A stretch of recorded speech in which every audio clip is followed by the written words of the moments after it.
Kamusta ang summative? Ito sa week 4 kaya maghanda ka na. Father owns a 3/4 hectare piece of land. He planted 1/3 of it with sweet corn. What part of his land was planted with sweet corn? Step 1, 1/3. 1/3. Step 2, 3/4. 3/4. 3/4. Step 3, combine. Next, hanapin mo yung nag-overlap or nagdoble ng kulay. 1, 2, 3. So, 3. And then, bilangin mo yung lahat ng squares.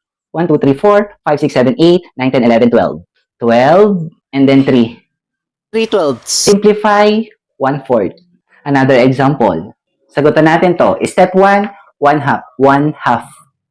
Step 2, 2/3. 2/3.